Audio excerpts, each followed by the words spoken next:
question of Palestine under the rug. We will be clear.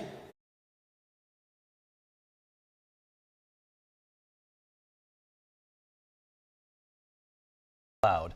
There is no audience here tonight in this hall at the National Constitution Center. This is an intimate setting for two candidates who have never met. President Trump won the coin toss. He chose to deliver the final closing statement of the evening. Vice President Harris selected the podium to the right. So let's now welcome the candidates to the stage. Vice President Kamala Harris and President Donald Trump.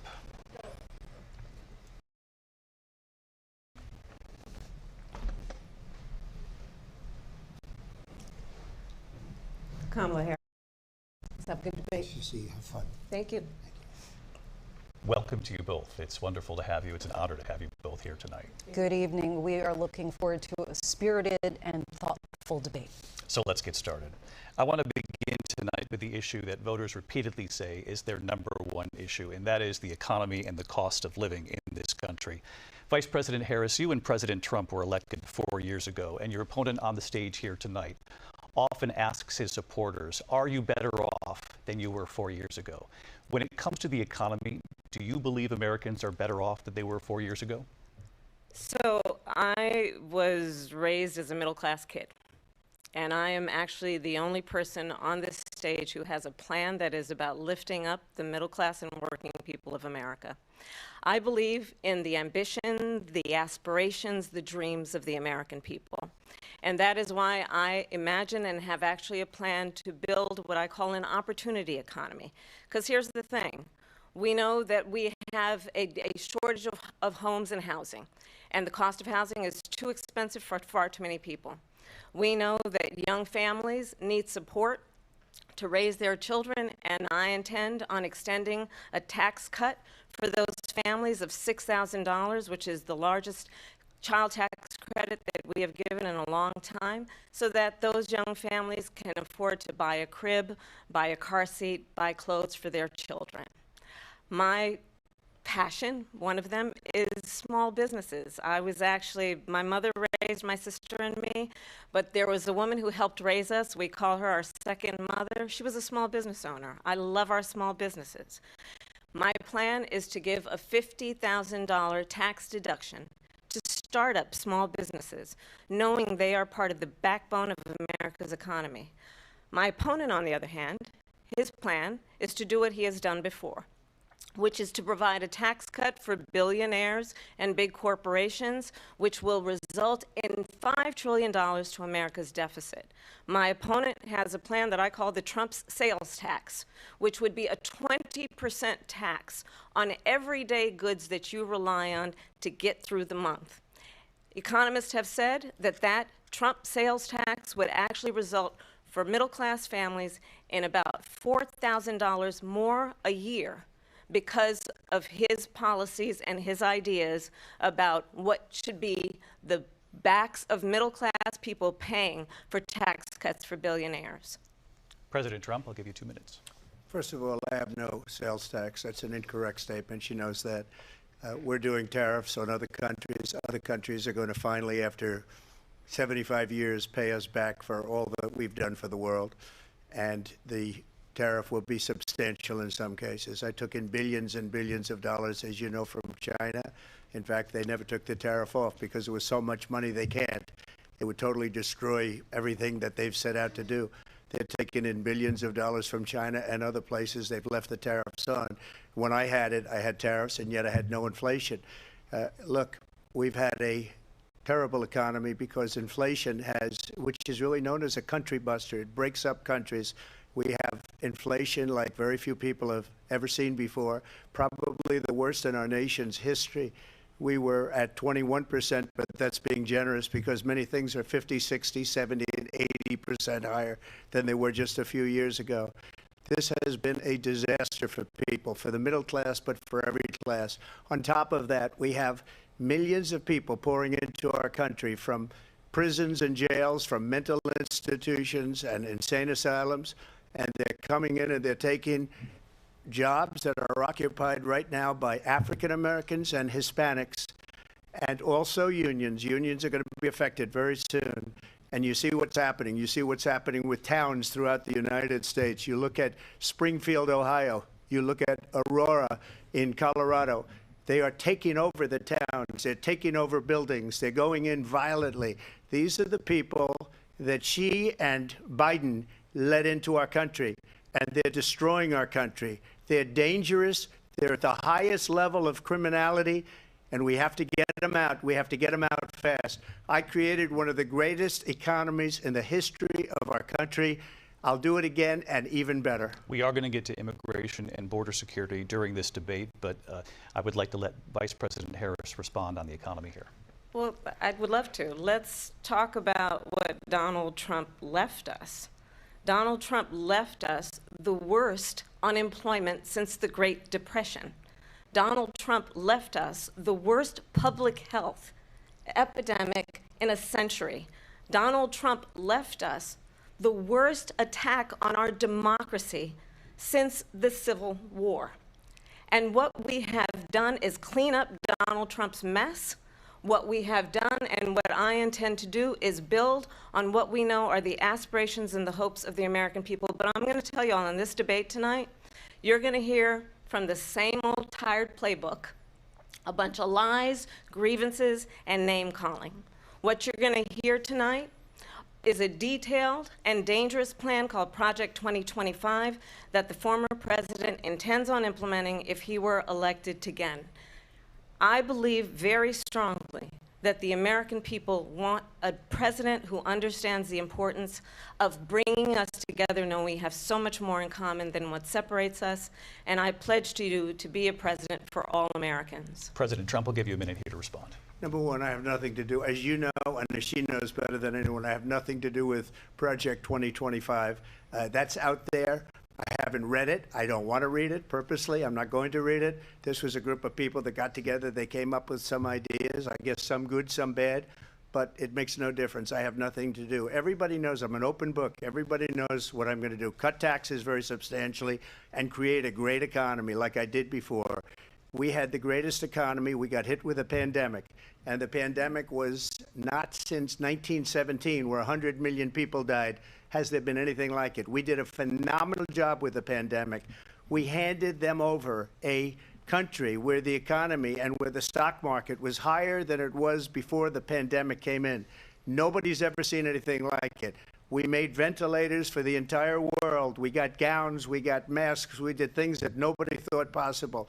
And people give me credit for rebuilding the military. They give me credit for a lot of things, but not enough credit for the great job we did with the pandemic. But the only jobs they got were bounce back jobs. These were jobs bounced back, and it bounced back and it went to their benefit. But I was the one that created them. They know it, and so does everybody else. Vice President Harris, I'll let you respond.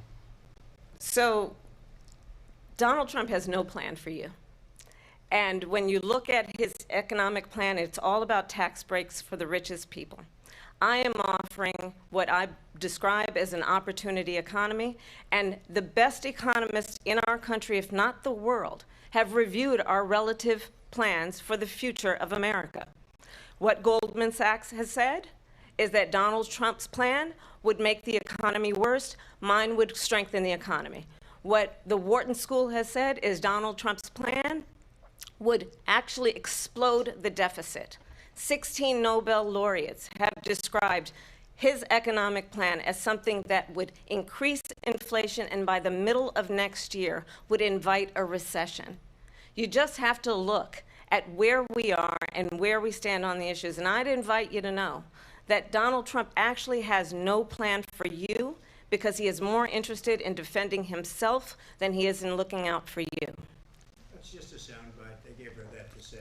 Look, I went to the Wharton School of Finance, and many of those professors, the top professors, think my plan is a brilliant plan. It's a great plan. It's a plan that's going to bring up our worth, our value as a country. It's going to make people want to be able to go and work and create jobs and create a lot of good, solid money for our country. And just to finish off, she doesn't have a plan. She copied Biden's plan, and it's like 4 sentences, like run, spot, run. 4 sentences that are just, oh, we'll try and lower taxes. She doesn't have a plan. Take a look at her plan. She doesn't have a plan. Mr. President, I do want to drill down on something you both brought up. The Vice President brought up your tariffs. You responded, and let's drill down on this because your plan is what she calls is essentially a national sales tax. Your proposal calls for tariffs, as you pointed out here, on foreign imports across the board. You recently said that you might double your plan, imposing tariffs up to 20% on goods coming into this country. As you know, many economists say that with tariffs at that level, costs are then passed on to the consumer. Vice President Harris has argued it'll mean higher prices on gas, food, clothing, medication, arguing it costs the typical family nearly $4,000 a year. Do you believe Americans can afford higher prices because of tariffs? They're not going to have higher prices. What's going to have and who's going to have higher prices is China and all of the countries that have been ripping us off for years. I was the only president ever. China was paying us hundreds of billions of dollars, and so were other countries. And, you know, if she doesn't like them, they should have gone out and they should have immediately cut the tariffs. But those tariffs are there 3.5 years now under their administration. We are going to take in billions of dollars, hundreds of billions of dollars. I had no inflation, virtually no inflation. They had the highest inflation perhaps in the history of our country because I've never seen a worse period of time. People can't go out and buy cereal or bacon or eggs or anything else. The people of our country are absolutely dying with what they've done. They've destroyed the economy. And all you have to do is look at a poll. The polls say 80 and 85 and even 90% that the Trump economy was great, that their economy was terrible. Vice President Harris, I do want to ask for your response, and you heard what the president said there, because the Biden administration did keep a number of the Trump tariffs in place. So how do you respond? Well, let's be clear that the Trump administration resulted in a trade deficit, one of the highest we've ever seen in the history of America. He invited trade wars. You want to talk about his deal with China. What he ended up doing is under Donald Trump's presidency, he ended up selling American chips to China to help them improve and modernize their military, basically sold us out when a policy about China should be in making sure the United States of America wins the competition for the 21st century, which means focusing on the details of what that requires, focusing on relationships with our allies, focusing on investing in American-based technology so that we win the race on AI, on quantum computing, focusing on what we need to do to support America's workforce so that we don't end up having on the short end of the stick in terms of workers' rights. But what Donald Trump did, let's talk about this, with COVID, is he actually thanked President Xi for what he did during COVID. Look at his tweet. Thank you, President Xi, exclamation point, when we know that Xi was responsible for lacking and not giving us transparency about the origins of COVID. President Trump, I'll let you respond. First of all, they bought their chips from Taiwan. We hardly make chips anymore because of philosophies like they have and policies like they have. I don't say her because she has no policy. Everything that she believed 3 years ago and 4 years ago is out the window. She's going to my philosophy now. In fact, I was going to send her a MAGA hat. She's gone to my philosophy. But if she ever got elected, she'd change it. And it will be the end of our country. She's a Marxist. Everybody knows she's a Marxist. Her father's a Marxist professor in economics, and he taught her well. But when you look at what she's done to our country, and when you look at these millions and millions of people that are pouring into our country monthly, where it's, I believe, 21 million people, not the 15 that people say, and I think it's a lot higher than the 21. That's bigger than New York State pouring in. And just look at what they're doing to our country. They're criminals. Many of these people coming in are criminals.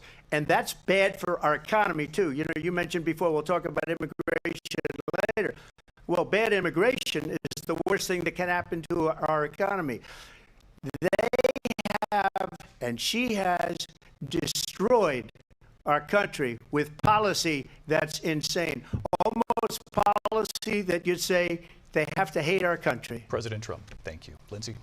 I want to turn to the issue of abortion. President Trump, you've often touted that you were able to kill Roe v. Wade. Last year, you said that you were proud to be the most pro-life president in American history. Then last month, you said that your administration would be great for women and their reproductive rights.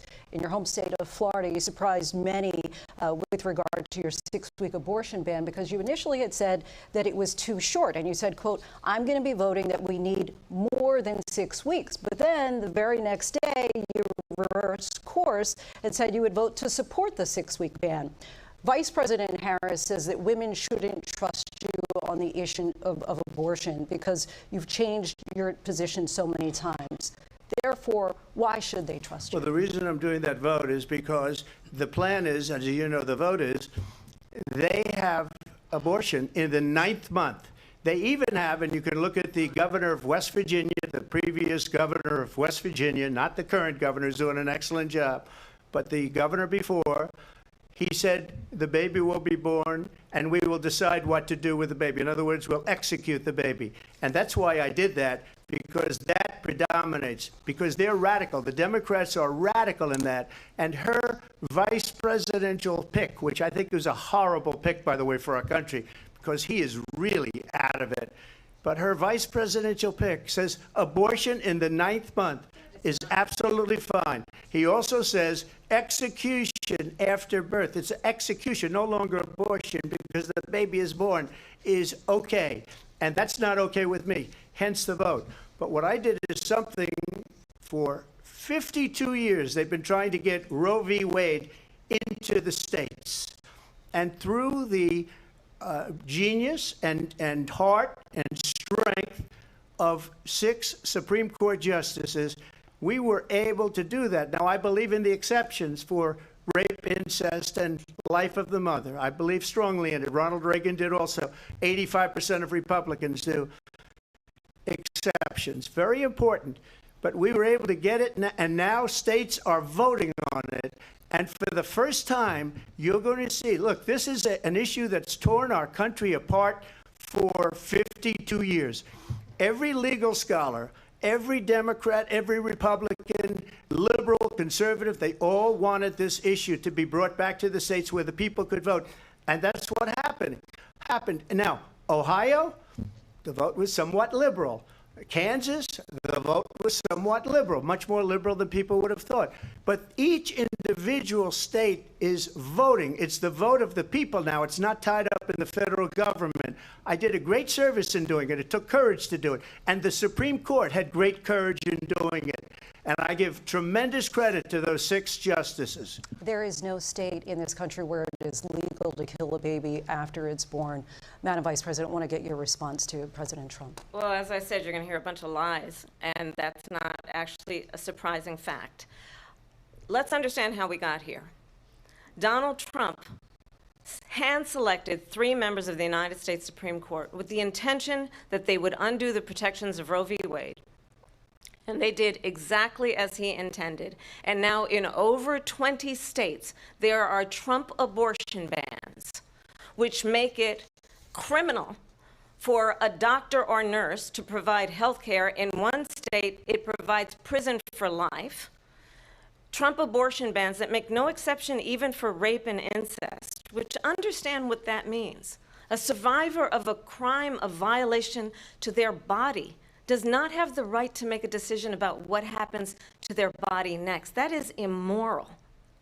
And one does not have to abandon their faith or deeply held beliefs to agree. The government, and Donald Trump certainly, should not be telling a woman what to do with her body. I have talked with women around our country.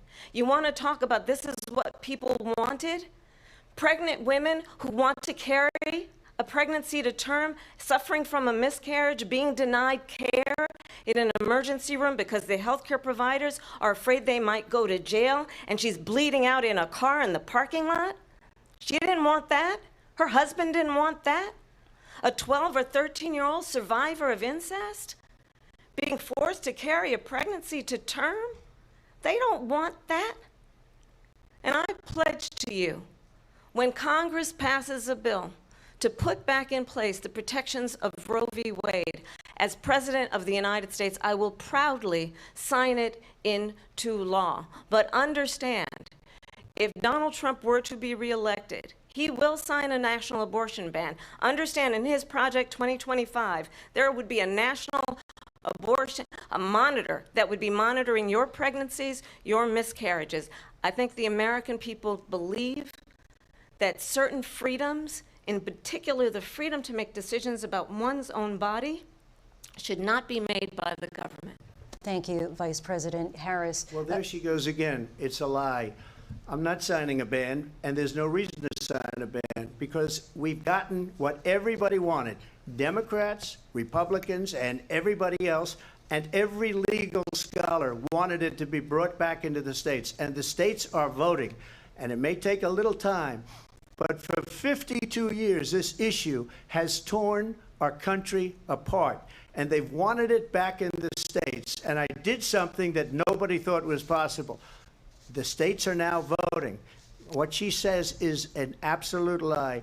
And as far as the abortion ban, no, I'm not in favor of abortion ban, but it doesn't matter because this issue has now been taken over by the states. Would you veto a national abortion ban if it came Well, to I your won't desk? have to because, again, two things. Number one, she said she'll go back to Congress. She'll never get the vote. It's impossible for her to get the vote, especially now with the 50-50, essentially 50-50 in both Senate and the House. She's not going to get the vote. She can't get the vote. She won't even come close to it. So it's just talk.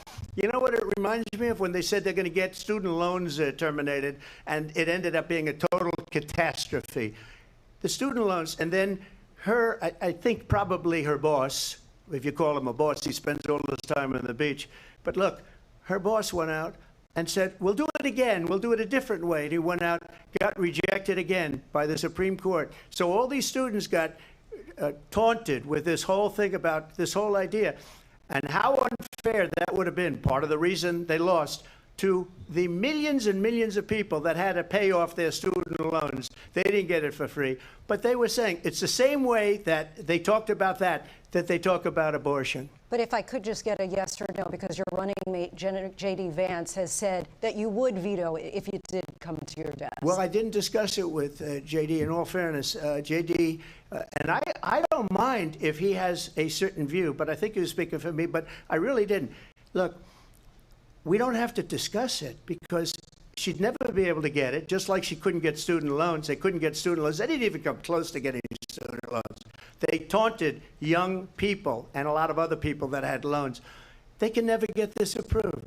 So it doesn't matter what she says about going to Congress. Well, wonderful. Let's go to Congress. Do it. But the fact is that for years they wanted to get it out of Congress and out of the federal government, and we did something that everybody said couldn't be done. And now you have a vote of the people on abortion. Vice President Harris, I want to give you your time to respond, but I do want to ask, would you support any restrictions on a woman's right to an abortion? I absolutely support reinstating the protections of Roe v. Wade. And as you rightly mentioned, nowhere in America is a woman carrying a pregnancy to term and asking for an abortion. That is not happening. It's insulting to the women of America. And understand what has been happening under Donald Trump's abortion bans. Couples who pray and dream of having a family are being denied IVF treatments. What is happening in our country? Working people, working women, who are working 1 or 2 jobs, who can barely afford childcare as it is, have to travel to another state to get on a plane sitting next to strangers to go and get the health care she needs. Barely can afford to do it, and what you are putting her through is unconscionable. And the people of America have not, the majority of Americans believe in a woman's right to make decisions about her own body. And that is why in every state where this issue has been on the ballot, in red and blue states both, the people of America have voted for freedom. Vice President Harris, Excuse me, I thank have you. to respond. Another lie. It's another lie. I have been a leader on IVF, which is fertilization. The IVF, I have been a leader. In fact, when they got a very negative decision on IVF from the Alabama courts, I saw the people of Alabama and the legislature 2 days later voted it in. I've been a leader on it. They know that, and everybody else knows it. I have been a leader on fertilization, IVF. And the other thing, you should ask, will she allow abortion in the 8th month, 9th month, 7th month? Come on. Okay, would you do that? Why don't you ask her that question? Why don't you That's answer the problem. question? Would you Because veto? under Roe v. Answer Wade, the question, would you veto? you could do abortions in the 7th month, the 8th month, the 9th That's month, not true. and probably after birth. Just look at the former governor of Virginia. The governor of Virginia said we put the baby aside and then we determine what we want to do with the baby. President Trump, thank you. We're going to turn now to immigration and border security. We know it's an issue that's important to Republicans, Democrats, voters across the board in this country. Vice President Harris, you were tasked by President Biden with getting to the root causes of migration from Central America. We know that illegal border crossings reached a record high in the Biden administration. This past June, President Biden imposed tough new asylum restrictions. We know the numbers since then have dropped significantly. But my question to you tonight is, why did the administration wait until 6 months before the election to act? And would you have done anything differently from President Biden on this? So I'm the only person on this stage who has prosecuted transnational criminal organizations for the trafficking of guns, drugs, and human beings. And let me say that the United States Congress, including some of the most conservative members of the United States Senate, came up with a border security bill which I supported. And that bill would have put 1,500 more border agents on the border to help those folks who are working there right now overtime trying to do their job. It would have allowed us to stem the flow of fentanyl coming into the United States. I know there are so many families watching tonight who have been personally affected by the surge of fentanyl in our country. That bill would have put more resources to allow us to prosecute transnational criminal organizations for trafficking in guns, drugs, and human beings. But you know what happened to that bill? Donald Trump got on the phone, called up some folks in Congress, and said, kill the bill. And you know why? Because he'd prefer to run on a problem instead of fixing a problem. And understand, this comes at a time where the people of our country actually need a leader who engages in solutions, who actually addresses the problems at hand. But what we have in the former president is someone who would prefer to run on a problem instead of fixing a problem. And I'll tell you something, he's going to talk about immigration a lot tonight, even when it's not the subject that is being raised. And I'm going to actually do something really unusual, and I'm going to invite you to attend one of Donald Trump's rallies, because it's a really interesting thing to watch. You will see during the course of his rallies, he talks about fictional characters like Hannibal Lecter. He will talk about windmills cause cancer. And what you will also notice is that people start leaving his rallies early out of exhaustion and boredom. And I will tell you, the one thing you will not hear him talk about is you. You will not hear him talk about your needs, your dreams, and your desires. And I'll tell you, I believe you deserve a president who actually puts you first, and I pledge to you that I will. Vice President Harris, thank you. President Trump, on that point, I want to get your response. Well, I would like to respond. Let me just ask, though, why did you try to kill that bill, and successfully so? That would have put thousands of additional agents and officers on the border. First, let me respond as to the Please. rallies. She said people start leaving. People don't go to her rallies. There's no reason to go. And the people that do go, she's bussing them in and paying them to be there, and then showing them in a different light.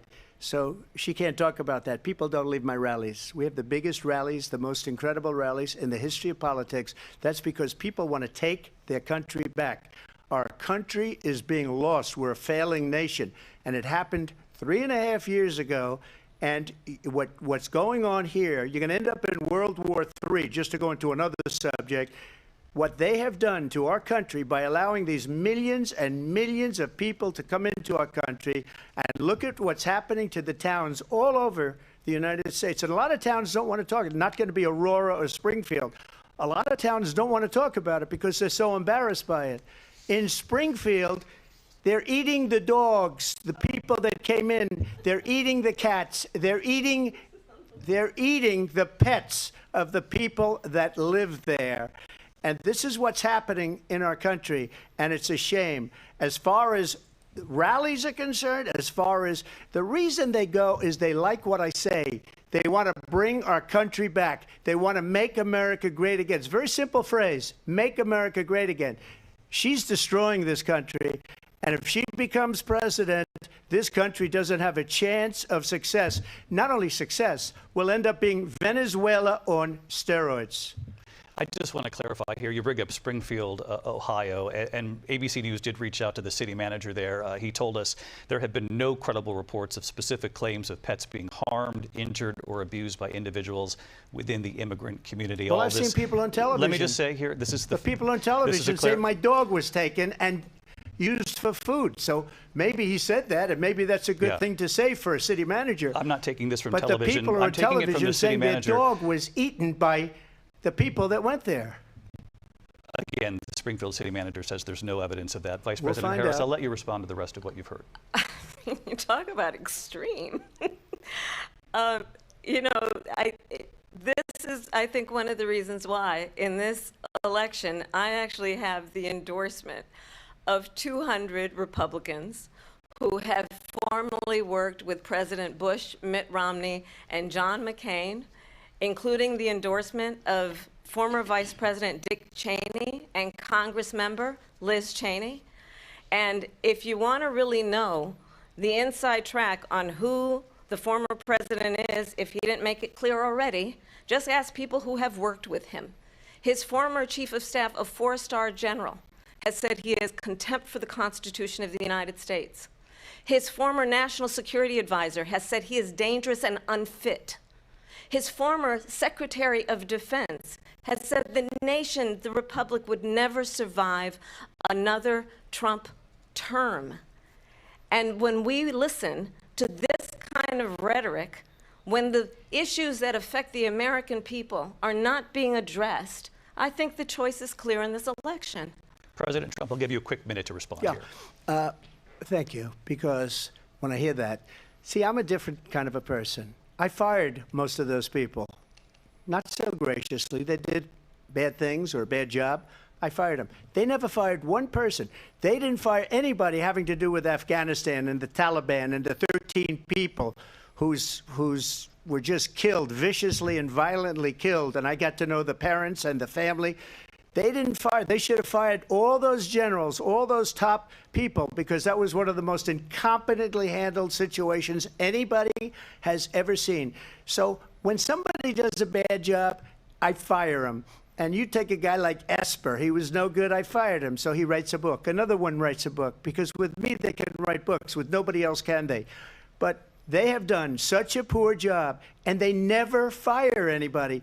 Look at the economy. Look at the inflation. They didn't fire any of their economists. They have the same people. That's a good way not to have books written about you. But just to finish, I got more votes than any Republican in history by far. In fact, I got more votes than any president, sitting president in history by far. Let me continue on immigration. It was what you wanted to talk about earlier, so let's get back to your deportation proposal that the vice president has reacted to as well. President Trump, you call this the largest domestic deportation operation in the history of our country. You say you would use the National Guard. You say if things get out of control, you'd have no problem using the U.S. military. Police, yes. You also said you would use local police. How would you deport 11 million undocumented immigrants? I know you believe that number is much higher. Take us through this. What does this look like? Will authorities be going door to door in this country? Yeah. It is much higher because of them. They allowed criminals, many millions of criminals. They allowed terrorists. They allowed common street criminals. They allowed people to come in, drug dealers, to come into our country. And they're now in the United States and told by their countries like Venezuela, don't ever come back or we're going to kill you. Do you know that crime in Venezuela and crime in countries all over the world is way down? You know why? Because they've taken their criminals off the street and they've given them to her to put into our country. And this will be one of the greatest mistakes in history for them to allow. And I think they probably did it because they think they're going to get votes, but it's not worth it because they're destroying the fabric of our country by what they've done. There's never been anything done like this at all. They've destroyed the fabric of our country. Millions of people let in. And all over the world, crime is down. All over the world except here. Crime here is up and through the roof. Despite their fraudulent statements that they made, crime in this country is through the roof. And we have a new form of crime. It's called migrant crime. And it's happening at levels that nobody thought possible. President Trump, as you know, the FBI says overall violent crime is actually coming down in this country. But Vice Excuse me, President the Harris, FBI they were defrauding statements.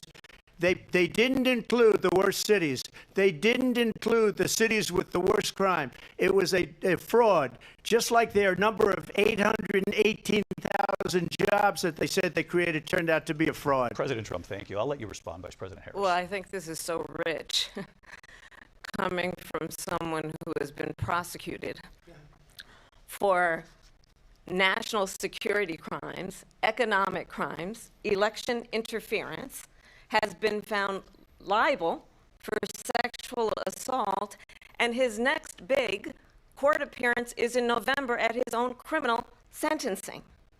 And let's be clear, where each person stands on the issue of what is important about respect for the rule of law and respect for law enforcement. The former vice president called for defunding federal law enforcement, 45,000 agents, get this, on the day after he was arraigned on 34 felony counts. So let's talk about what is important in this race. It is important that we move forward, that we turn the page on this same old tired rhetoric and address the needs of the American people, address what we need to do about the housing shortage, which I have a plan for, address what we must do to support our small businesses, address bringing down the price of groceries. But frankly, the American people are exhausted with this same old tired playbook. Vice President Harris, thank you. Excuse me. Every one of those cases was started by them against their political opponent. And I'm winning most of them, and I will win the rest on appeal. And you saw that with the decision that came down just recently from the Supreme Court. I'm winning most of them. But those are cases, it's called weaponization. Never happened in this country. They weaponized the Justice Department. Every one of those cases was involved with the DOJ, from Atlanta and Fani Willis to the Attorney General of New York and the DA in New York. Every one of those cases. And then they say, oh, he's a criminal. They're the ones that made them go after me. By the way, Joe Biden was found essentially guilty on the documents case. And what happened in my documents case? They said, oh, that's the toughest of them all. A complete and total victory. 2 months ago, it was thrown out. It's weaponization, and they used it, and it's never happened in this country. They used it to try and win an election. They're fake cases. President Trump, thank you. A really quick response here, Vice President Harris, on this notion of weaponization of the Justice Department. Well, let's talk about extreme and understand the context in which this election in 2024 is taking place. The United States Supreme Court recently ruled that the former president would essentially be immune from any misconduct if he were to enter the White House again. Understand, this is someone who has openly said he would terminate, I'm quoting, terminate the Constitution of the United States, that he would weaponize the Department of Justice against his political enemies. Someone who has openly expressed disdain for members of our military. Understand what it would mean if Donald Trump were back in the White House with no guardrails, because certainly we know now the court won't stop him. We know J.D. Vance is not going to stop him. It's up to the American people Vice President to stop Harris, him. thank you. Lindsay? Vice President Harris, in your last run for president. This is the one that weaponized, not me. She weaponized. I probably took a bullet to the head because of the things that they say about me. They talk about democracy. I'm a threat to democracy. They're the threat to democracy with a fake Russia investigation We do have a lot that to get, went nowhere. We have a lot to get to. Lindsay? Vice President Harris, in your last run for president, you said you wanted to ban fracking. Now you don't. You wanted mandatory government buyback programs for assault weapons. Now your campaign says you don't. You supported decriminalizing border crossings. Now you're taking a harder line. I know you say that your values have not changed. So then why have so many of your policy positions changed? So my values have not changed, and I'm going to discuss every one of the, at least every point that you've made. But in particular, let's talk about fracking because we're here in Pennsylvania. I made that very clear in 2020. I will not ban fracking. I have not banned fracking as Vice President of the United States. And in fact, I was the tie-breaking vote on the Inflation Reduction Act, which opened new leases for fracking. My position is that we have got to invest in diverse sources of energy so we reduce our reliance on foreign oil. We have had the largest increase in domestic oil production in history because of an approach that recognizes that we cannot over-rely on foreign oil. As it relates to my values, let me tell you, I grew up a middle-class kid raised by a hardworking mother who worked and saved and was able to buy our first home when I was a teenager. The values I bring to the importance of home ownership, knowing not everybody got handed $400 million on a silver platter and then filed bankruptcy 6 times, is a value that I bring to my work to say we are going to work with the private sector and home builders to increase 3 million homes, increase by 3 million homes by the end of my first term. My work that is related to having a friend when I was in high school who was sexually assaulted by her stepfather. And my focus then on protecting women and children from violent crime is based on a value that is deeply grounded in the importance of standing up for those who are most vulnerable. My work that is about protecting Social Security and Medicare is based on long-standing work that I have done, protecting seniors from scams. My values have not changed. And what is important is that there is a president who actually brings values and a perspective that is about lifting people up and not beating people down and name-calling. The true measure of the leader is the leader who actually understands the strength is not in beating people down, it's in lifting people up. I intend to be that president. President Trump, your Well, response? first of all, I wasn't given $400 million. I wish I was. My father was a Brooklyn builder, Brooklyn, Queens, and a great father, and I learned a lot from him. But I was given a fraction of that, a tiny fraction, and I've built it into many, many billions of dollars, many, many billions.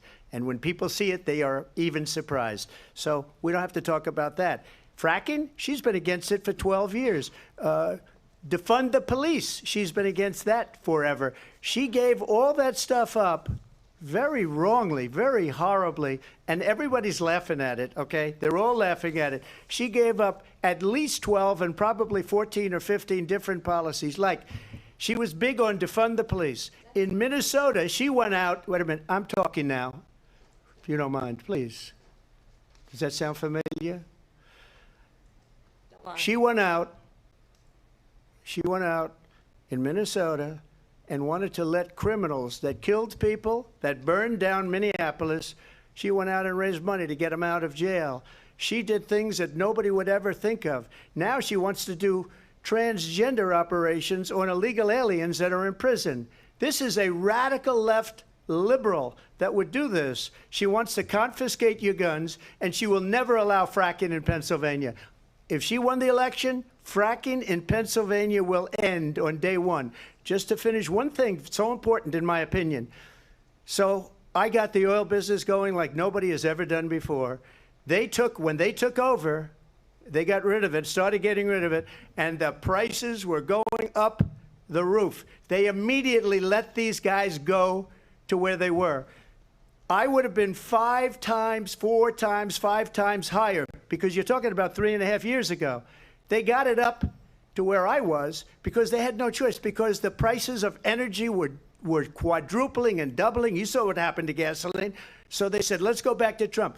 But if she won the election, the day after that election, they'll go back to destroying our country, and oil will be dead, fossil fuel will be dead, we'll go back to windmills, and we'll go back to solar, where they need a whole desert to get some energy to come out of it. You ever see a solar plant? By the way, I'm a big fan of solar, but they take 400, President 500 acres of desert President soil. Trump, we have a These lot are of not good issues things that for we the have to get environment, to. as We're she out of time. understands. Thank you. Lindsay, thank you. We have an election in just 56 days. And I want to talk about the peaceful transfer of power, which, of course, we all know is a cornerstone of our democracy, and the role of a president in a moment of crisis. Mr. President, on January 6th, you told your supporters to march to the Capitol. You said you would be right there with them. The country and the world saw what played out at the Capitol that day, the officers coming under attack. Aides in the West Wing say you watched it unfold on television off the Oval Office. You did send out tweets, but it was more than 2 hours before you sent out that video message telling your supporters to go home. Is there anything you regret about what you did on that day? You just said a thing that isn't covered. Peacefully and patriotically, I said during my speech, not later on. Peacefully and patriotically. And nobody on the other side was killed. Ashley Babbitt was shot by an out-of-control police officer that should have never, ever shot her. It's a disgrace. But we didn't do this group of people that have been treated so badly. I ask, what about all the people that are pouring into our country and killing people that she allowed to pour in? She was the border czar, remember that. She was the border czar. She doesn't want to be called the border czar because she's embarrassed by the border. In fact, she said at the beginning, oh, I'm surprised you're not talking about the border yet. That's because she knows what a bad job they've done. What about those people? When are they going to be prosecuted? When are these people from countries all over the world, not just South America?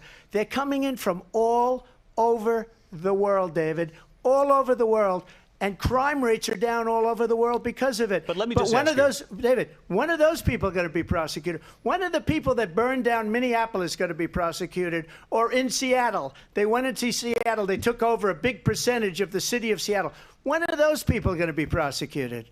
But let me just ask you. You might ask her that question. You were the president. You were watching it unfold on television. It's a very simple question as we move forward toward another election. Is there anything you regret about what you did on that day? Yes or no? I had nothing to do with that other than they asked me to make a speech. I showed up for a speech. I said, I think it's going to be big. I went to Nancy Pelosi and the mayor of Washington, D.C., and the mayor put it back in writing, as you know. I said, you know, this is going to be a very big rally or whatever you want to call it.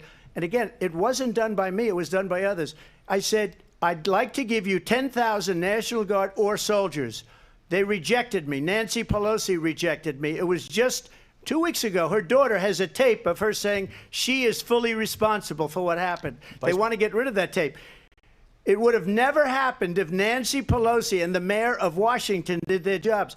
I wasn't responsible for security. Nancy Pelosi was responsible. She didn't do her job. The question was about you as president, not about former Speaker Pelosi, but I do want Vice President Harris to respond here. I was at the Capitol on January 6th. I was the vice president-elect. I was also an acting senator. I was there. And on that day, the President of the United States incited a violent mob to attack our nation's capital, to desecrate our nation's capital. On that day, 140 law enforcement officers were injured, and some died.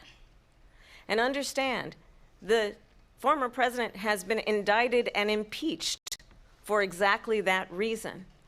But this is not an isolated situation. Let's remember Charlottesville, where there was a mob of people carrying tiki torches, spewing anti-Semitic hate. And what did the president then at the time say? There were fine people on each side. Let's remember that when it came to the Proud Boys, a militia, the president said, the former president said, stand back and stand by. So for everyone watching who remembers what January 6th was, I say we don't have to go back. Let's not go back. We're not going back. It's time to turn the page. And if that was a bridge too far for you, well, there is a place in our campaign for you to stand for country, to stand for our democracy, to stand for rule of law, and to end the chaos, and to end the approach that is about attacking the foundations of our democracy because you don't like the outcome. And be clear on that point. Donald Trump, the candidate, has said in this election there will be a bloodbath. if this and the outcome of this election is not to his liking. Let's turn the page on this. Let's not go back. Let's chart a course for the future and not go backwards to the past. Let me just follow up here. It was a different term, and it was a term that related to energy because they have destroyed our energy business. That was where Bloodbath was. Also, on Charlottesville, that story has been, as you would say, debunked. Laura Ingraham, Sean Hannity, Jesse, all of these people, they covered it. If they go an extra sentence, they will see it was perfect. It was debunked in almost every newspaper, but they still bring it up, just like they bring 2025 up. They bring all of this stuff up. I ask you this. You talk about the Capitol. Why are we allowing these millions of people to come through on the southern border? How come she's not doing anything? And I'll tell you what I would do, and I would be very proud to do it. I would say we would both leave this debate right now. I'd like to see her go down to Washington, D.C. during this debate because we're wasting a lot of time. Go down to, because she's been so bad, it's so ridiculous. Go down to Washington, D.C. and let her sign a bill to close up the border because they have the right to do it. They don't need bills. They have the right to do it. The President of the United States, you'll get him out of bed. You'll wake him up at 4 o'clock in the afternoon. Right. You'll say, come on down to the office. Let's sign a bill. If he signs a bill that the border is closed, all he has to do is say it to the Border Patrol, who are phenomenal. If they do that, the border is closed. Mr. Those President, people are killing many people, unlike J6. We talked immigration here tonight. I do want to focus on this next issue to both of you because it really brings us this into focus, truth in these times that we're living in. Mr. President, for 3.5 years after you lost the 2020 election, you repeatedly falsely claimed that you won, many times saying you won in a landslide. In the past couple of weeks leading up to this debate, you have said, quote, you lost by a whisker, that you, quote, didn't quite make it, that you came up a little bit short. I said that? Are you now acknowledging that you lost in 2020? No, I don't acknowledge that at all. But I you said did that say sarcastically. That. You know that. It was said, oh, we lost by a whisker. That was said sarcastically. Look, there's so much proof. All you have to do is look at it. And they should have sent it back to the legislatures for approval. I got almost 75 million votes, the most votes any sitting president has ever gotten. I was told if I got 63, which was what I got in 2016, you can't be beaten. The election, people should never be thinking about an election as fraudulent. We need two things. We need walls, and we have to have it. We have to have borders, and we have to have good elections. Our elections are bad. And a lot of these illegal immigrants coming in, they're trying to get them to vote. They can't even speak English. They don't even know what country they're in practically. And these people are trying to get them to vote. And that's why they're allowing them to come into our country. I did watch all of these pieces of video. I didn't detect the sarcasm, lost by a whisker. We didn't quite make it. And we should just point out here as clarification, and you know this, you and your allies, 60 cases in front of many judges, many of them Republican. No judge looked at it. And said they there was said no we didn't have widespread standing. fraud. That's the other thing. They said we didn't have standing, a technicality. Can you imagine a system where a person in an election doesn't have standing? The President of the United States doesn't have standing. That's how we lost. If you look at the facts, and I'd love to have you'll do a special on it. I'll show you Georgia, and I'll show you Wisconsin, and I'll show you Pennsylvania, and I'll show you. We have so many facts and statistics, but you know what? That doesn't matter because we have to solve the problem that we have right now. That's old news. And the problem that we have right now is we have a nation in decline, and they have put it into decline. We have a nation that is dying, David. Mr. President, thank you. Vice President Harris, you heard the president there tonight. He said he didn't say that he lost by a whisker. So he still believes he did not lose the election that was won by President Biden and yourself. But I do want to ask you about something that's come up in the last couple of days. This was a post from President Trump about this upcoming election just weeks away. He said, when I win, those people who cheated, and then he lists donors, voters, election officials, he says will be prosecuted to the fullest extent of the law, which will include long-term prison sentences. One of your campaign's top lawyers responded saying, we won't let Donald Trump intimidate us. We won't let him suppress the vote. Is that what you believe he's trying to do here? Donald Trump was fired by 81 million people. So let's be clear about that. And clearly he is having a very difficult time processing that. But we cannot afford to have a president of the United States who attempts, as he did in the past, to upend the will of the voters in a free and fair election. And I'm going to tell you that I have traveled the world as Vice President of the United States, and world leaders are laughing at Donald Trump. I have talked with military leaders, some of whom worked with you, and they say you're a disgrace. And when you then talk in this way in a presidential debate and deny what over and over again are court cases you have lost because you did in fact lose that election, it leads one to believe that perhaps we do not have in the candidate to my right the temperament or the ability to not be confused about fact. That's deeply troubling, and the American people deserve better. I'll give you 1 minute to respond, Mr. President. Let me just say about world leaders. Viktor Orban, one of the most respected men, they call him a strong man. He's a tough person, smart. Prime Minister of Hungary. They said, why is the whole world blowing up? 3 years ago it wasn't. Why is it blowing up? He said, because you need Trump back as president. They were afraid of him. China was afraid, and I don't like to use the word afraid, but I'm just quoting him. China was afraid of him. North Korea was afraid of him. Look at what's going on with North Korea, by the way. He said Russia was afraid of him. I ended the Nord Stream 2 pipeline, and Biden put it back on day one, but he ended the XL pipeline. The XL pipeline in our country, he ended that. But he let the Russians build a pipeline going all over Europe and heading into Germany, the biggest pipeline in the world. Look, Viktor Orban said it. He said the most respected, most feared person is Donald Trump. We had no problems when Trump was president, but when this weak, pathetic man that you saw at a debate just a few months ago, that if he weren't in that debate, he'd be running instead of her. She got no votes. He got 14 million votes. What you did, you talk about a threat to democracy. He got 14 million votes, and they threw him out of office. And you know what? I'll give you a little secret. He hates her. He can't stand her. But he got 14 million votes. They threw him out.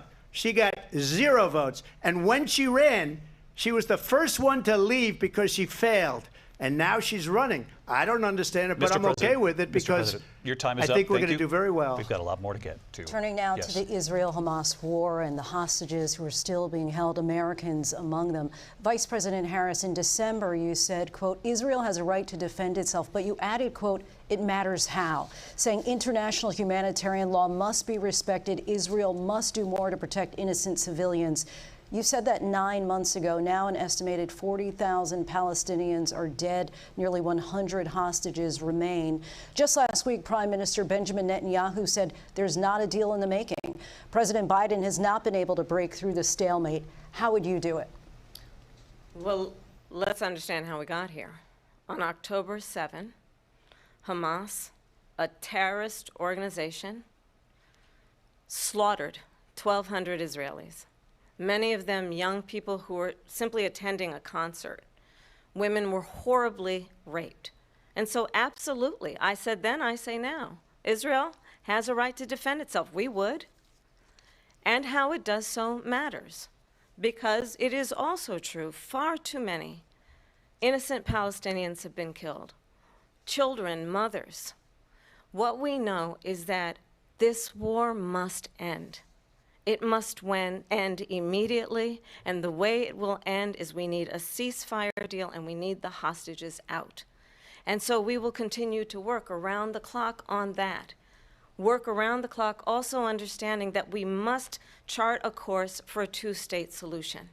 And in that solution, there must be security for the Israeli people and Israel, and in equal measure for the Palestinians. But the one thing I will assure you always, I will always give Israel the ability to defend itself, in particular as it relates to Iran and any threat that Iran and its proxies pose to Israel. But we must have a two-state solution where we can rebuild Gaza, where the Palestinians have security, self-determination, and the dignity they so rightly deserve. President Trump, how would you negotiate with Netanyahu and also Hamas in order to get the hostages out and prevent the killing of more innocent civilians in Gaza? If I were president, it would have never started. If I were president, Russia would have never, ever, I know Putin very well, he would have never, and there was no threat of it either, by the way, for 4 years, have gone into Ukraine and killed millions of people when you add it up, far worse than people understand what's going on over there. But when she mentions about Israel, all of a sudden, she hates Israel. She wouldn't even meet with Netanyahu when he went to Congress to make a very important speech. She refused to be there because she was at a sorority party of hers. She wanted to go to the sorority party. She hates Israel. If she's president, I believe that Israel will not exist within 2 years from now. And I've been pretty good at predictions, and I hope I'm wrong about that one. She hates Israel. At the same time, in her own way, she hates the Arab population because the whole place is going to get blown up. Arabs, Jewish people, Israel will be gone. It would have never happened. Iran was broke under Donald Trump. Now Iran has $300 billion because they took off all the sanctions that I had. Iran had no money for Hamas or Hezbollah or any of the 28 different spheres of terror. And they are spheres of terror, horrible terror. They had no money. It was a big story, and you know it. You covered it very well, actually. They had no money for terror. They were broke. Now they're a rich nation, and now what they're doing is they're spreading that money around. Look at what's happening with the Houthis and Yemen. Look at what's going on in the Middle East. This would have never happened. I will get that settled and fast, and I'll get the war with Ukraine and Russia ended. If I'm president-elect, I'll get it done before even becoming president. Vice President Harris, he says you hate Israel. That's absolutely not true. I have my entire career and life supported Israel and the Israeli people. He knows that. He's trying to, again, divide and distract from the reality, which is it is very well known that Donald Trump is weak and wrong on national security and foreign policy. It is well known that he admires dictators, wants to be a dictator on day one, according to himself. It is well known that he said of Putin that he can do whatever the hell he wants and go into Ukraine. It is well known that he said when Russia went into Ukraine, it was brilliant. It is well known he exchanged love letters with Kim Jong-un. And it is absolutely well known that these dictators and autocrats are rooting for you to be president again because they're so clear. They can manipulate you with flattery and favors. And that is why so many military leaders who you have worked with have told me you are a disgrace. That is why we understand that we have to have a president who is not consistently weak and wrong on Vice national President security, Harris. including the importance of upholding and respecting in highest regard our military. Vice President Harris, thank you. They're the ones, and she's the one that caused it, that's weak on national security by allowing every nation last month for the year, 168 different countries sending people into our country. Their crime rates are way down. Putin endorsed her last week, said, I hope she wins. And I think he meant it because what he's gotten away with is absolutely incredible. It wouldn't have happened with me. The leaders of other countries think that they're weak and incompetent, and they are. They're grossly incompetent. And I just ask one question. Why does Biden go in and kill the Keystone Pipeline and approve the single biggest deal that Russia's ever made, Nord Stream 2, the biggest pipeline anywhere in the world going to Germany and all over Europe? Because they're weak and they're ineffective. And Biden, by the way, President gets paid Trump, a lot of money. Thank you. We have a lot of issues to get to. We'll be right back with much more of this historic ABC News presidential debate from the National Constitution Center right here in Philadelphia. Back in a moment.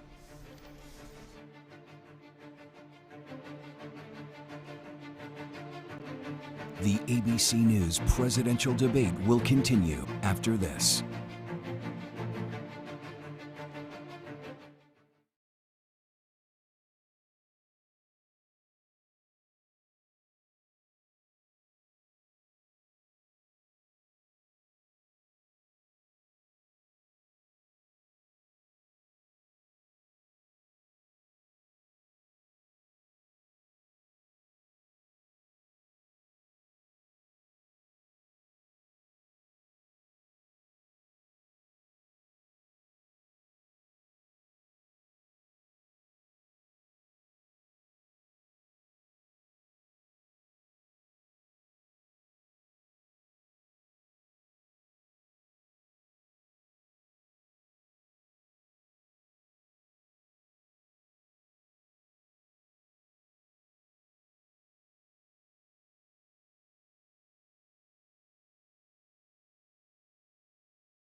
Live from the National Constitution Center in Philadelphia, Pennsylvania.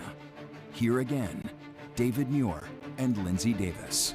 Welcome back to this historic ABC News presidential debate tonight. We're going to continue here, and I want to turn to the war in Ukraine. We're now 2.5 years into this conflict. Mr. President, it has been the position of the Biden administration that we must defend Ukraine from Russia, from Vladimir Putin, to defend their sovereignty, their democracy, that it's in America's best interest to do so, arguing that if Putin wins, he may be emboldened to move even further into other countries. You have said you would solve this war in 24 hours. You said so just before the break tonight. How exactly would you do that? And I want to ask you a very simple question tonight. Do you want Ukraine to win this war? I want the war to stop. I want to save lives that are being uselessly, people being killed by the millions. It's the millions. It's so much worse than the numbers that you're getting, which are fake numbers. Look, we're in for 250 billion or more, because they don't ask Europe, which is a much bigger beneficiary to getting this thing done than we are. They're in for $150 billion less because Biden and you don't have the courage to ask Europe like I did with NATO. They paid billions and billions, hundreds of billions of dollars when I said, either you pay up or we're not going to protect you anymore. So that's maybe one of the reasons they don't like me as much as they like weak people.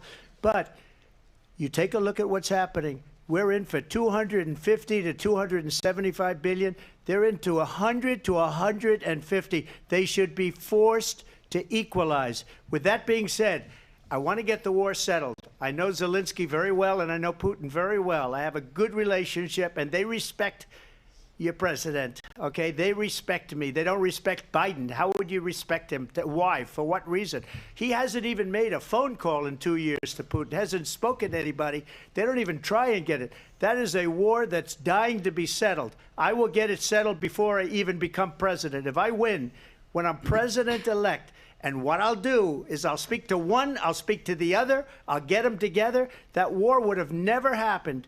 And in fact, when I saw Putin after I left, unfortunately left because our country has gone to hell, but after I left, when I saw him building up soldiers, he did it after I left, I said, oh, he must be negotiating. It must be a good, strong point of negotiation. Well, it wasn't, because Biden had no idea how to talk to him. He had no idea how to stop it. And now you have millions of people dead, and it's only getting worse, and it could lead to World War III. Don't kid yourself, David.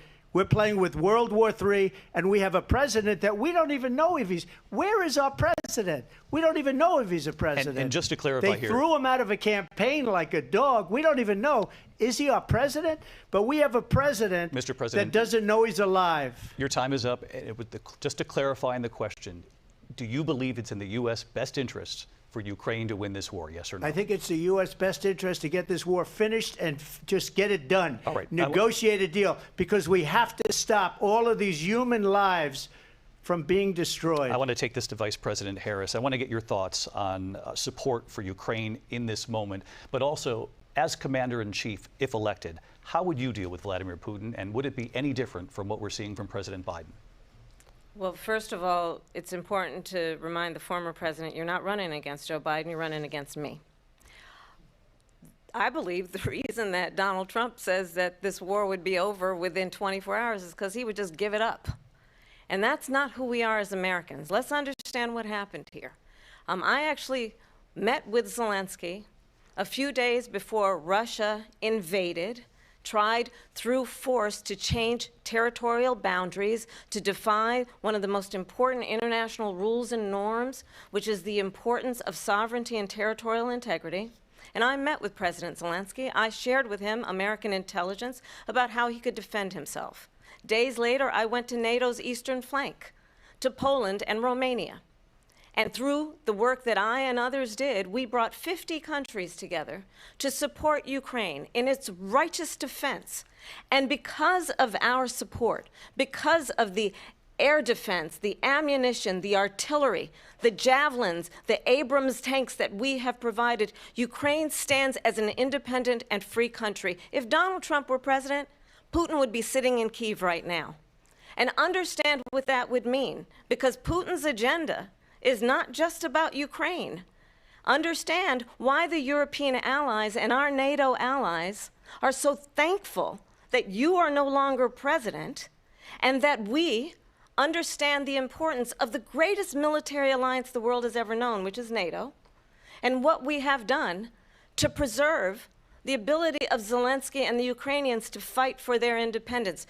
Otherwise, Putin would be sitting in Kyiv with his eyes on the rest of Europe, starting with Poland. And why don't you tell the 800,000 Polish Americans right here in Pennsylvania how quickly you would give up for the sake of favor and what you think is a friendship with what is known to be a dictator who would eat you for lunch.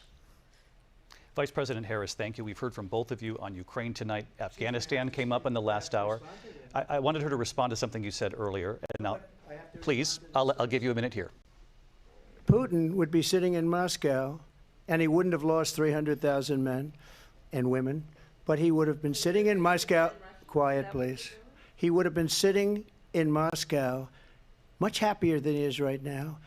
But eventually, you know, he's got a thing that other people don't have. He's got nuclear weapons. They don't ever talk about that. He's got nuclear weapons. Nobody ever thinks about that. And eventually, maybe he'll use them, and maybe he hasn't been that threatening, but he does have that. Something we don't even like to talk about. Nobody likes to talk about it. But just so you understand, they sent her to negotiate peace before this war started. 3 days later, he went in and he started the war because everything they said was weak and stupid. They said the wrong things. That war should have never started. She was the emissary. They sent her in to negotiate with Zelensky and Putin, and she did.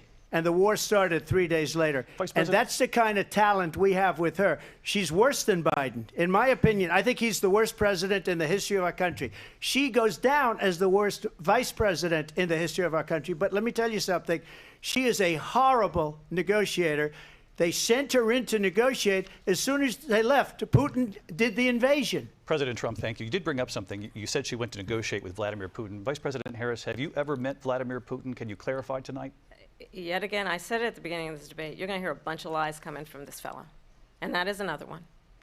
When I went to meet with President Zelensky, I've now met with him over 5 times. The reality is it has been about standing as America always should, as a leader upholding international rules and norms, as a leader who shows strength, understanding that the alliances we have around the world are dependent on our ability to look out for our friends and not favor our enemies because you adore strongmen instead of caring about democracy. And that is very much what is at stake here. The President of the United States is commander-in-chief. And the American people have a right to rely on a president who understands the significance of America's role and responsibility in terms of ensuring that there is stability and ensuring we stand up for our principles and not sell them for the benefit of personal flattery. We've talked about Ukraine and Vladimir Putin. I do want to talk about Afghanistan. It came up in the first hour of this debate.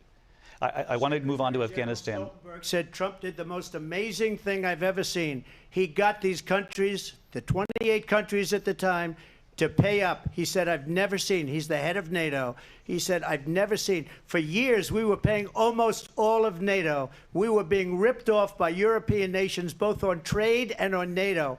I got them to pay up by saying one of the statements you made before, if you don't pay, we're not going to protect you. President Otherwise, Trump. we would have never gotten it. He said it was one of the most incredible jobs that he's ever seen done. Thank you. I want to turn to Afghanistan. It came up in the first hour of the debate, and we witnessed a poignant moment today on Capitol Hill, honoring the soldiers who died in the chaotic withdrawal from Afghanistan. I do want to ask the Vice President, do you believe you bear any responsibility in the way that withdrawal played out?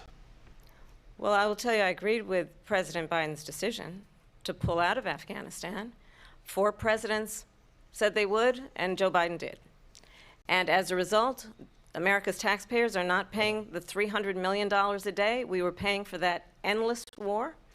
And as of today, there is not one member of the United States military who is in active duty in a combat zone in any war zone around the world, the first time this century. But let's understand how we got to where we are. Donald Trump, when he was president, negotiated one of the weakest deals you can imagine. He calls himself a deal maker. Even his national security advisor said it was a weak, terrible deal. And here's how it went down. He bypassed the Afghan government. He negotiated directly with a terrorist organization called the Taliban. The negotiation involved the Taliban getting 5,000 Taliban terrorists released. And get this, and the president at the time invited the Taliban to Camp David, a place of storied significance for us as Americans, a place where we honor the importance of American diplomacy, where we invite and receive respected world leaders. And this former president, as president, invited them to Camp David because he does not again appreciate the role and responsibility of the President of the United States to be commander-in-chief with a level of respect. And this gets back to the point of how he has consistently disparaged and demeaned members of our military, fallen soldiers, and the work that we must do to uphold the strength and the respect of the United States of America around the world. Vice President Harris, thank you. President Trump, your response to her saying that you began the negotiations with the Taliban. So if you take a look at that period of time, the Taliban was killing our soldiers, a lot of them, with snipers. And I got involved with the Taliban because the Taliban was doing the killing. That's the fighting force within Afghanistan. They don't bother doing that because, you know, they deal with the wrong people all the time. But I got involved. And Abdul is the head of the Taliban. He is still the head of the Taliban. And I told Abdul, don't do it anymore. You do it anymore, you're going to have problems. And he said, why do you send me a picture of my house? I said, you're going to have to figure that out, Abdul. And for 18 months, we had nobody killed. We did have an agreement negotiated by Mike Pompeo. It was a very good agreement. The reason it was good, we were getting out. We would have been out faster than them, but we wouldn't have lost the soldiers. We wouldn't have left many Americans behind, and we wouldn't have left $85 billion worth of brand new, beautiful military equipment behind. And just to finish, they blew it. The agreement said you have to do this, and they didn't do it. They didn't do it. The agreement was terminated by us because they didn't do what they were supposed to do. I want to move on. And these people did the worst withdrawal, and in my opinion, the most embarrassing moment in the history of our country. And by the way, that's why Russia attacked Ukraine, because they saw how incompetent she and her boss are. President Trump, thank you. I want to move on now to race and politics in this country. Mr. President, you recently said of Vice President Harris, quote, I didn't know she was black until a number of years ago when she happened to turn black, and now she wants to be known as black. I want to ask a bigger picture question here tonight. Why do you believe it's appropriate to weigh in on the racial identity of your opponent? I don't, and I don't care. I don't care what she is. I don't care. You make a big deal out of something, I couldn't care less. Whatever she wants to be is okay with me. But those were your words, so I'm asking. asking. I don't know. I mean, all I can say is I read where she was not black, that she put out, and I'll say that. And then I read that she was black, and that's okay. Either one was okay with me. That's up to her. That's up to her. Vice President Harris, your thoughts on this? I think it's, I mean, honestly, I think it's a tragedy that we have someone who wants to be president who has consistently, over the course of his career, attempted to use race to divide the American people. You know, I do believe that the vast majority of us know that we have so much more in common than what separates us, and we don't want this kind of approach that is just constantly trying to divide us, and especially by race. And let's remember how Donald Trump started. He was land, he owned buildings, and he was investigated because he refused to rent property to black families.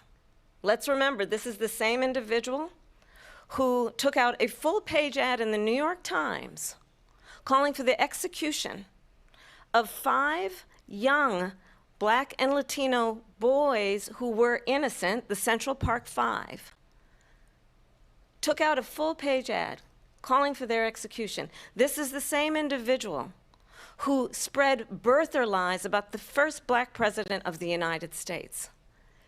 And I think the American people want better than that, want better than this, want someone who understands, as I do, I travel our country.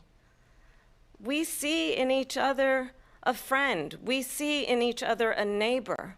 We don't want a leader who is constantly trying to have Americans point their fingers at each other. I meet with people all the time who tell me, can we please just have discourse about how we're going to invest in the aspirations and the ambitions and the dreams of the American people? Knowing that regardless of people's color or the language their grandmother speaks, we all have the same dreams and aspirations and want a president who invests in those, not in hate and division. Vice President Harris, thank you. Lindsay? President Trump, this is now your third time. This is the most divisive presidency in the history of our country. There's never been anything like it. They're destroying our country, and they come up with things like what she just said. Going back many, many years, when a lot of people, including Mayor Bloomberg, agreed with me on the Central Park Five, they admitted, they said, they pled guilty. And I said, well, if they pled guilty, they badly hurt a person, killed a person ultimately. And if they pled guilty, then they pled, we're not guilty. But this is a person that has to stretch back years, 40, 50 years ago, because there's nothing now. I built one of the greatest economies in the history of the world, and I'm going to build it again. It's going to be bigger, better, and stronger. But they're destroying our economy. They have no idea what a good economy is. Their oil policies, every single policy. And remember this, she is Biden. You know, she's trying to get away from Biden. I don't know the gentleman, she says. She is Biden. The worst inflation we've ever had, a horrible economy because inflation has made it so bad, and she can't get away with that. Thank you. Your time is up, Lindsay. I want to respond to that, though. I want to just respond briefly. Clearly, I am not Joe Biden, and I am certainly not Donald Trump. And what I do offer is a new generation of leadership for our country. One who believes in what is possible, one who brings a sense of optimism about what we can do instead of always disparaging the American people. I believe in what we can do to strengthen our small businesses, which is why I have a plan. Let's talk about our plans and let's compare the plans. I have a plan to give startup businesses $50,000 tax deduction, to pursue their ambitions, their innovation, their ideas, their hard work. I have a plan, $6,000 for young families for the first year of your child's life, to help you in that most critical stage of your child's development. I have a plan that is about allowing people to be able to pursue what has been fleeting in terms of the American dream by offering a help with down payment of $25,000 down payment assistance for first-time home buyers. That's the kind of conversation, I believe, David, that people really want tonight, as opposed to a conversation that is constantly about belittling and name-calling. Let's turn the page Vice President and move Harris, forward. thank you. Let's turn to policy. President Let's Trump, turn back we to have policy. to move on. President Trump. Let's turn to policy, She please. has a plan to defund the police. She has a plan to confiscate everybody's gun. President Trump, she we has do a have to plan move on to not other allow issues. fracking in Pennsylvania or anywhere else. Okay. Thank you, That's Mr. what her President. plan is until just recently. I just need Lindsay, to go ahead. respond President because Trump, no, the President former Trump. president has said No, I'm something sorry. twice that I need to No, respond to. I'm sorry. I We're just going need to move on, respond Vice one President time Harris. to what he has President said Trump, this multiple is times. now your Yes. third time running for president. You have long vowed to repeal and replace the Affordable Care Act, also known as Obamacare. You have failed to accomplish that. You now say you're going to keep Obamacare, quote, unless we can do something much better. Last month, you said, quote, we're working on it. So tonight, 9 years after you first started running, do you have a plan, and can you tell us what it is? Obamacare was lousy health care, always was. It's not very good today. And what I said, that if we come up with something, and we are working on things, we're going to do it and we're going to replace it. But remember this, I inherited Obamacare because Democrats wouldn't change it. They wouldn't vote for it. They were unanimous. They wouldn't vote to change it. If they would have done that, we would have had a much better plan than Obamacare. But the Democrats came up, they wouldn't vote for it. I had a choice to make when I was president.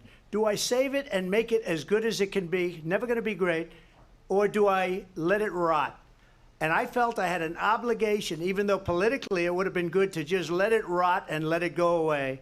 I decided, and I told my people, the top people, and they're very good people. I have a lot of good people in that administration. We read about the bad ones. We had some real bad ones, too, and so do they. They have really bad ones. The difference is they don't get rid of them. But let me just explain. I had a choice to make. Do I save it and make it as good as it can be, or do I let it rot? And I saved it. I did the right thing. But it's still never going to be great, and it's too expensive for people. And what we will do is we're looking at different plans. If we can come up with a plan that's going to cost our people, our population, less money and be better health care than Obamacare, then I would absolutely do it. But until then, I'd run it as good as it can be run. So just a yes or no, you still do not have a plan? I have concepts of a plan. I'm not president right now.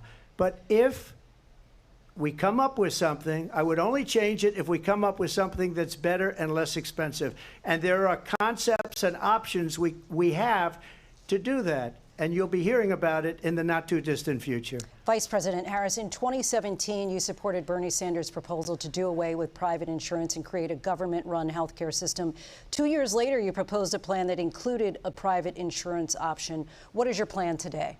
Well, first of all, I absolutely support, and over the last 4 years as vice president, private health care options. But what we need to do is maintain and grow the Affordable Care Act. But I'll get to that, Lindsay. I just need to respond to a previous point that the former president has made. I've made very clear my position on fracking. And then this business about taking everyone's guns away.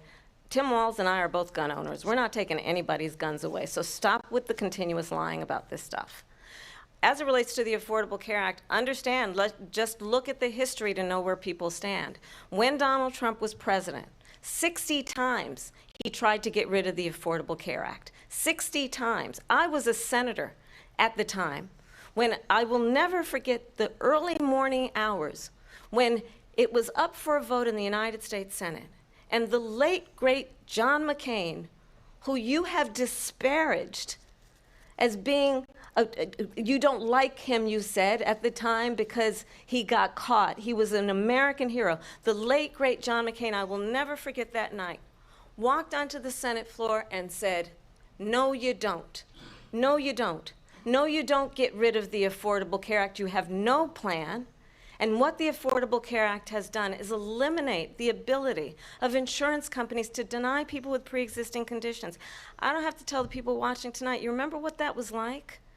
Remember when an insurance company could deny if a child had asthma, if someone was a breast cancer survivor, if a grandparent had diabetes? And thankfully, as I've been vice president and we over the last 4 years have strengthened the Affordable Care Act, we have allowed for the first time Medicare to negotiate drug prices on behalf of you, the American people. Donald Trump said he was going to allow Medicare to negotiate drug prices. He never did. We did. And now we have capped the cost of insulin at $35 a month. Since I've been vice president, we have capped the cost of prescription medication for seniors at $2,000 a year. And when I am president, we will do that for all people, understanding that the value I bring to this is that access to health care should be a right and not just a privilege of those who can afford it. And the plan has to be to strengthen the Affordable Care Act, not get rid of it. Vice President Harris, thank in terms you. of where Donald Trump stands on that. I want to move to an issue that's important for a lot of... She made a mistake. Number one, John McCain fought Obamacare for 10 years. But it wasn't only him. It were all of the Democrats that kept it going. And you know what? We can do much better than Obamacare, much less money. But she won't improve private insurance for people, private medical insurance. That's another thing she doesn't want to get. People are paying privately for insurance that have worked hard and made money, and they want to have private. She wants everybody to be on government insurance where you wait 6 months for an operation that you need immediately. President Trump, thank you. We have another issue that we'd like to get to that's important for a number of Americans, in particular younger voters, and that's climate change. President Trump, with regard to the environment, you say that we have to have clean air and clean water. Vice President Harris, you call climate change an existential threat. The question to you both tonight is, what would you do to fight climate change? And Vice President Harris, we'll start with you. 1 minute for you each. Well, the former president had said that climate change is a hoax. And what we know is that it is very real. You ask anyone who lives in a state who has experienced these extreme weather occurrences, who now is either being denied home insurance or it's being jacked up. You ask anybody who has been the victim of what that means in terms of losing their home, having nowhere to go. We know that we can actually deal with this issue. The young people of America care deeply about this issue. And I am proud that as Vice President over the last 4 years, we have invested $1 trillion in a clean energy economy, while we have also increased domestic gas production to historic levels. We have created over 800,000 new manufacturing jobs while I have been Vice President. We have invested in clean energy to the point that we are opening up factories around the world. Donald Trump said he was going to create manufacturing jobs. He lost manufacturing jobs. And I'm also proud to have the endorsement of the United Auto Workers and Sean Fain, who also know that part of building a clean energy economy includes investing in American-made products, American automobiles. It includes growing what we can do around American manufacturing and opening up auto plants, not closing them like happened under Donald Trump. Vice President Harris, thank you. That didn't happen under Donald Trump. Let me just tell you, they lost 10,000 manufacturing jobs this last month. It's going, they're all leaving. They're building big auto plants in Mexico, in many cases owned by China. They're building these massive plants, and they think they're going to sell their cars into the United States because of these people. What they have given to China is unbelievable. But we're not going to let that. We'll put tariffs on those cars so they can't come into our country, because they will kill the United Auto Workers and any auto worker, whether it's in Detroit or South Carolina or any other place. What they've done to business and manufacturing in this country is horrible. We have nothing because they refuse. You know, Biden doesn't go after people because supposedly China paid him millions of dollars. He's afraid to do it. Between him and his son, they get all this money from Ukraine. They get all this money from all of these different countries. And then you wonder, why is he so loyal to this one, that one, Ukraine, China? Why is he? Why did he get $3.5 million from the mayor of Moscow's wife? Why did she pay him $3.5 million? This is a crooked administration, and they're selling our country down the tubes. President Trump, thank you. Thank you. We'll be right back with closing statements from both of our candidates. An historic night, this ABC News presidential debate from Philadelphia. Back in a moment.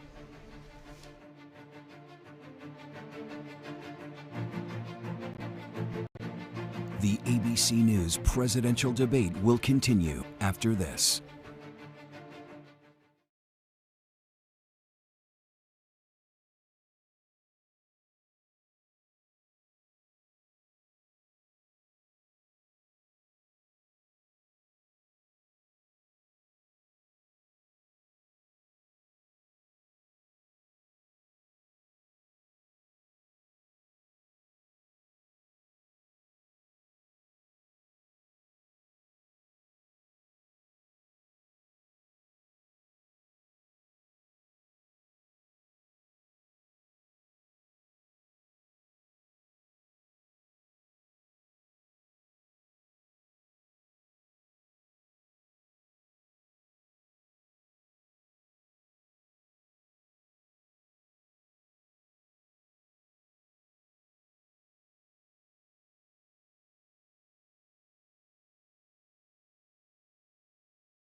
Live from the National Constitution Center in Philadelphia, Pennsylvania. Here again, David Muir and Lindsay Davis. Welcome back tonight. The time has come for closing statements, and Vice President Harris, we begin with you. So I think you've heard tonight two very different visions for our country. One that is focused on the future, and the other that is focused on the past, and an attempt to take us backward. But we're not going back. And I do believe that the American people know we all have so much more in common than what separates us, and we can chart a new way forward.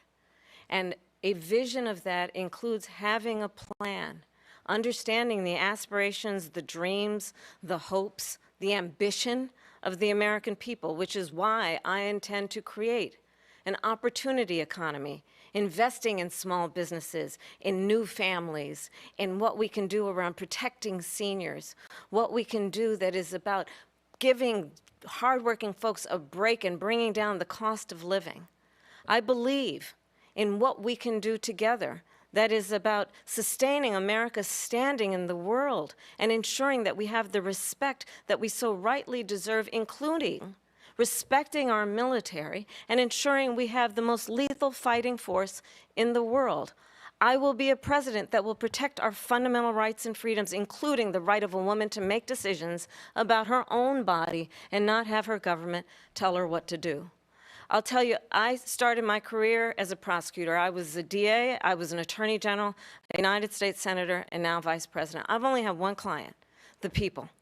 And I'll tell you, as a prosecutor, I never asked a victim or a witness, are you a Republican or a Democrat?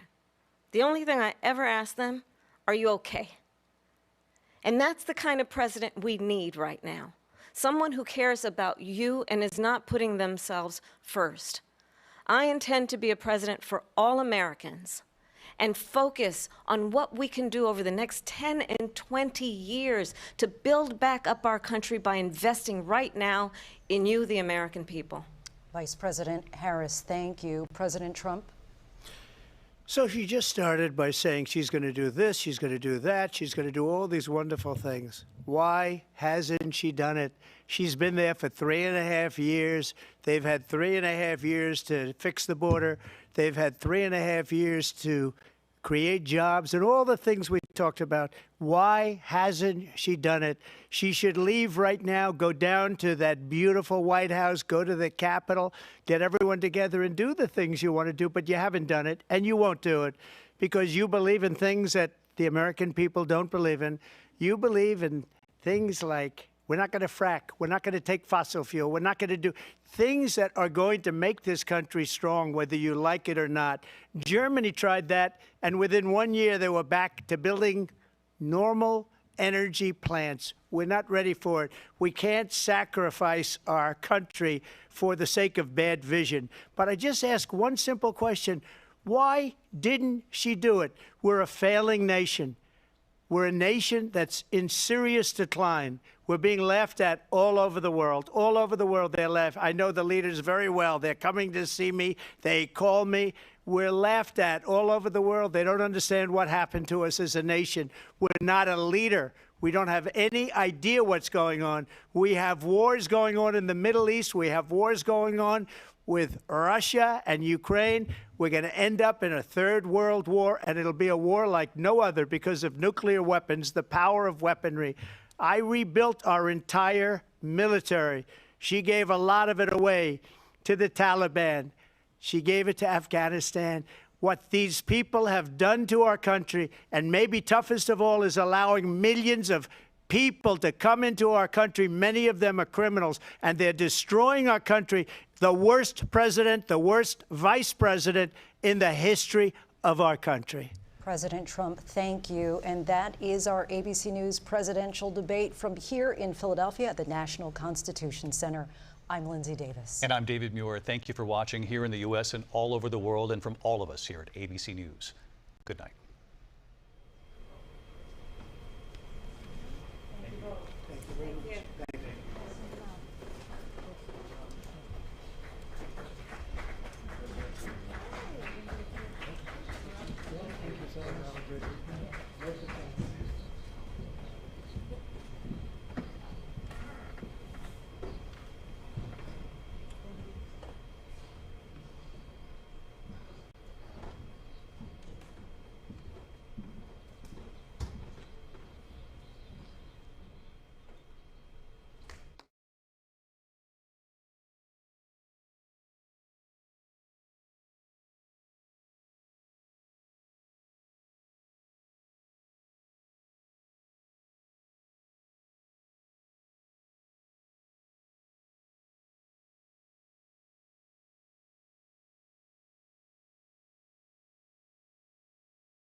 Welcome to Meet the Press Now. I'm Kristen Welker at NBC Election Headquarters in New York as we gear up for a potentially election-defining moment with just 56 days to go.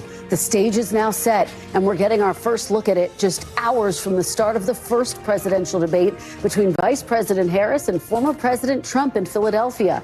The Harris campaign has been hunkered down for days now, preparing for tonight with intensive prep sessions and mock debates complete with a stage and TV lighting, working on strategies to get under Mr. Trump's skin. The campaign also running a new ad in places they hope Trump will see it, mocking him over crowd size. The 78-year-old billionaire who has not stopped whining about his problems. Oh, she had a big crowd. Oh, the crowd. This weird obsession with crowd sizes. It just goes on and on and on. Now, sources tell NBC News that Harris will try to expose the former president's tendency to say things that aren't true or get information mixed up, and that it is not lost on Harris that Trump's last debate performance effectively knocked Biden out of the race. Meanwhile, former President Trump telling NBC's Garrett Haake in a phone call earlier today, quote, "You don't know what to expect with Harris tonight. She's changed all of her policies over the years."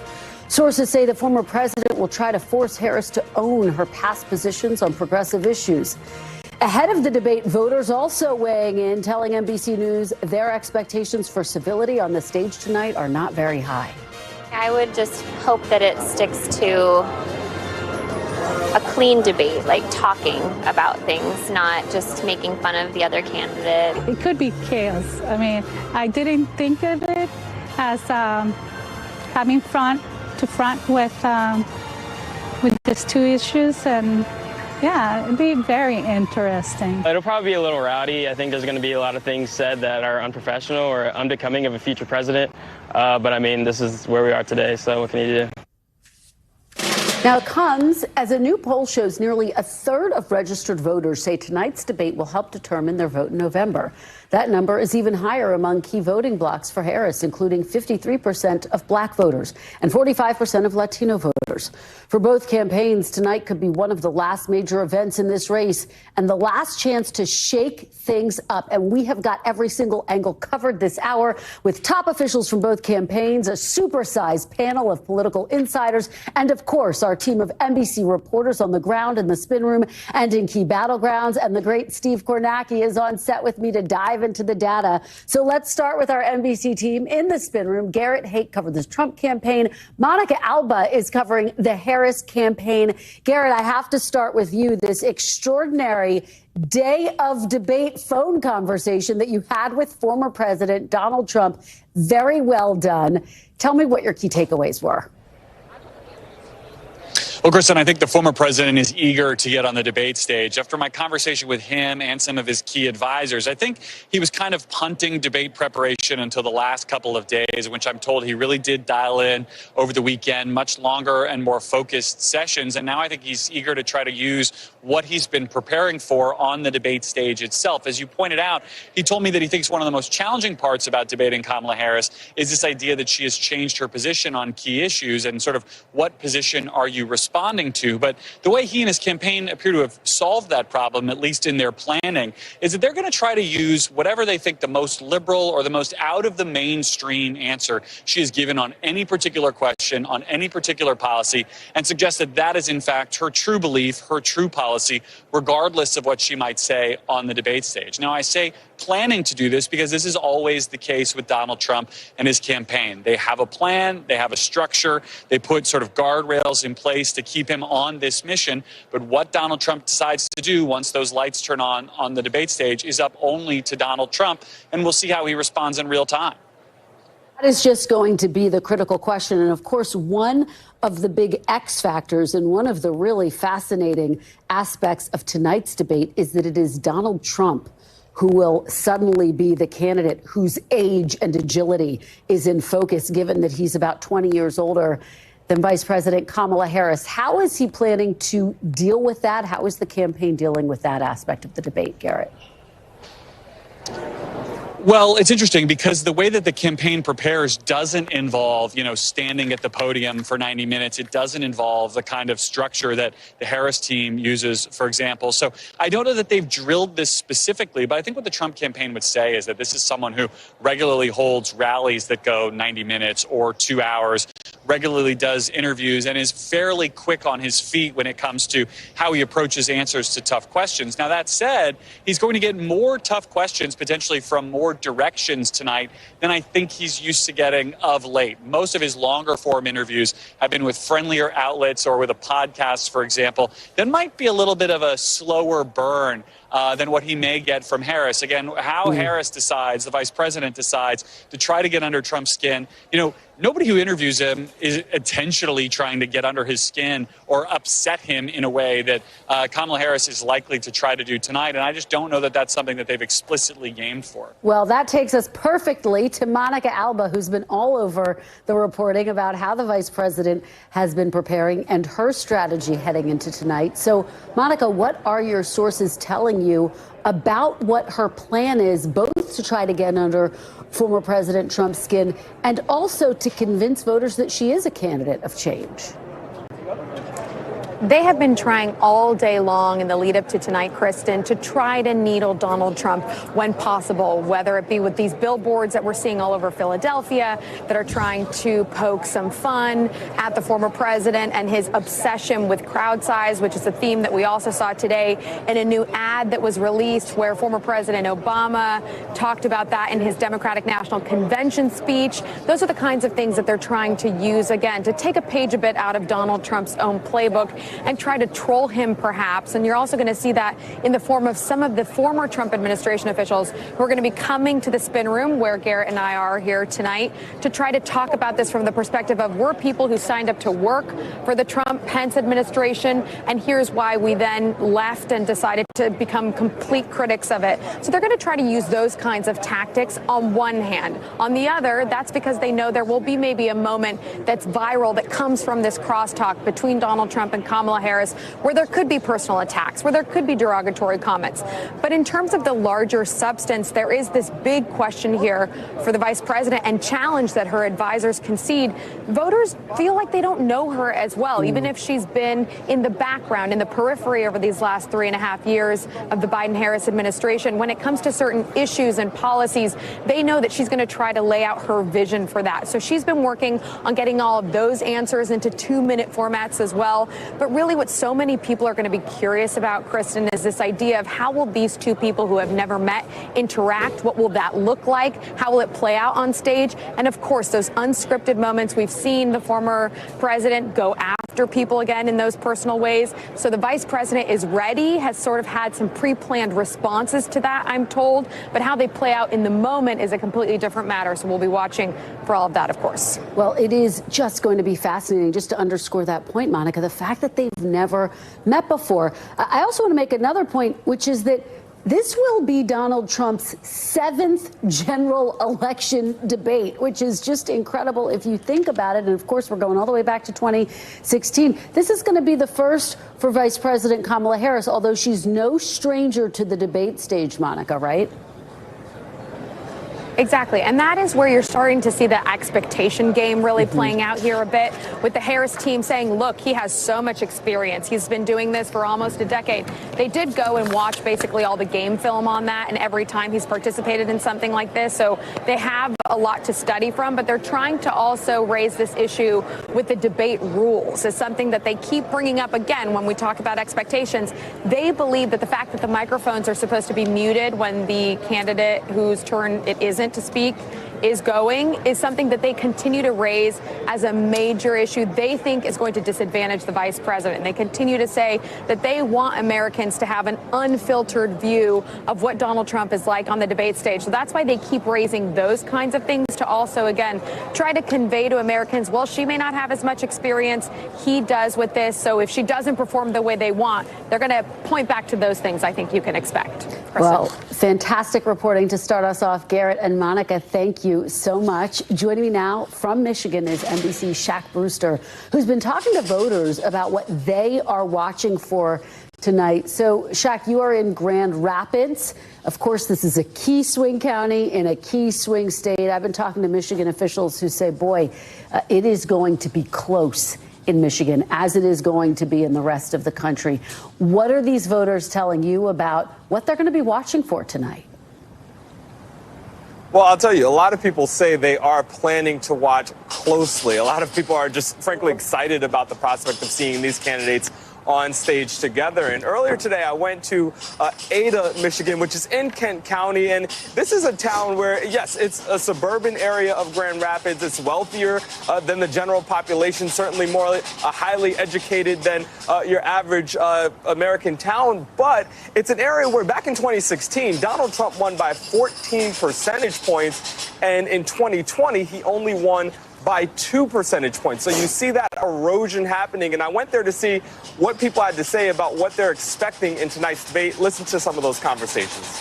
When it was Biden and Trump, you were thinking of not voting at all. Not voting at all or going independent. And right now, with it being Harris and Trump, I'm leaning to voting, but still very much still deciding as to whom. I think it will be very important. Why is that?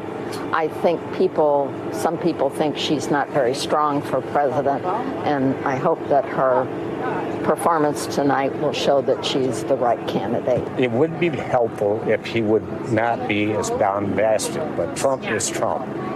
Trump will be Trump, and I realize that. But I just realize also that we were in a far better place pre-COVID while Trump was in office than we have been since. And I want to get back to that. While plenty of people say they will be watching, not everyone will be tuning in. I spoke to one mom who said that she's not going to watch tonight, at least because she says she has young children. And when I asked what that has to do with the debate, she said, I don't think it's something that they should be listening to. She's scared that it's going to be too crazy. It's almost a sign of our times that she's not comfortable enough having her kids watch a presidential debate. So fascinating. And of course, the moms are going to have a big influence over who wins this election. Shaq Brewster, thank you very much. Turning now to none other than Steve Kornacki at the big board. Steve, so great to have you to really set the stage for us. Obviously, you and I have been talking for a long time. This is a very close race, whether we're talking nationally or in battleground states. How do you see this race right now? Yeah, I mean, a couple things. Let's start nationally here, Kristen. This is the average of all the major national polls that are out there right now. Harris 47, Trump 45. Now, that's down a tick from where it was before the weekend. Harris had been ahead by 3 in the national average. Some of the more recent national polls, that New York Times one the other day that had Trump ahead, getting some attention here, bringing this average a little bit closer. And it also raises one of the questions, too. One of the big questions as we head towards Election Day. Remember that in 2016 and 2020, we saw a very big disconnect between the national popular vote and the Electoral College, where the presidency was actually decided. Trump winning in 2016, the Electoral College, despite losing the popular vote, and then nearly doing it again in 2020 against Joe Biden. So the context for Trump trailing by 2 right now to Harris is, if that dynamic persists, if Trump continues to have an advantage in the Electoral College, then being down 2 in the popular vote is not a bad place for him at all. If it's changed, this could be more significant, the Democrats being ahead in the national popular vote. But look at those states right now. Here's our polling average in the 7 core battleground states right now. And you do see some Trump red. You see some Harris blue here. You see a tie. But mainly what you see, razor thin margins, 1.5, as we say, a tie. 1/2 of 1 percentage point. Just very, very much on a knife's edge here. Draw your attention to this one, though. Wisconsin, Harris with a little bit better than a 4-point lead on average here right now. And that's the other question we have that's sort of a holdover from 16 and 20, and that is the question of the polling miss. No state in 2020 where the polls more off than they were in Wisconsin. Biden was ahead well into the double digits in some polls in Wisconsin weeks before the election. It ended up being less than 1 point, Joe Biden's margin of victory there. Michigan, you see another blue state from 2020. Polling was off to a pretty big degree there as well in 2020. Why is it? Again, these polling misses that we've seen, they've not been popping up in every state to the same degree. They've been more pronounced in the northern swing states, the states with larger populations of blue-collar white voters without four-year degrees, and essentially voters from that demographic who support Trump were underestimated in states like Wisconsin in 16 and 20. Are they being underestimated again? We really won't know till Election Day, but I think that's the question to ask when you start seeing state-level polling, especially in those states. If that happens again, these numbers end up meaning something very different than they look like. If that issue has been fixed in polling and is not a problem anymore, then these numbers are very encouraging for Democrats. And again, we won't know till election night, so it's just a reminder. I think when you see these polls, take them with a grain of salt. And then, Kristen, as you say, heading into tonight, just some of the more immediate numbers, I think, on the stage that are interesting. This one here from that New York Times poll, asking voters to make up your mind. Do you need to know more about a candidate? Far more, 3-to-1 margin say that about Kamala Harris than Donald Trump. And that might be a good thing for Harris from her perspective, because here is a matter where she'd like to change public opinion about her. And it's the change versus status quo question. Same poll here. A majority of voters in this poll say they view Harris as more of the same. She is the vice president in an unpopular administration. Trump, the former president, 53% outright majority saying he represents major change. So Harris, we see the opportunity there with all those voters wanting to know more about her. Maybe a way of measuring if she's been successful is, does this number change for her at all? Yeah, Stephen, it's so fascinating because all those numbers that you just laid out really give each candidate a roadmap of what they need to do if they want to be successful tonight, and that change issue right there at the top of the list. Steve Kornacki, thank you so much. Really appreciate it. We've got much more special debate coverage straight ahead. Up next, I'll speak to a top official from the Harris campaign as the vice president prepares to make her case on the big stage in what could be her most crucial test since entering the race. And you can, of course, stream tonight's main event and watch all of our pre- and post-debate analysis right here on NBC News Now. Stay with us. You're watching a very special edition of Meet the Press Now.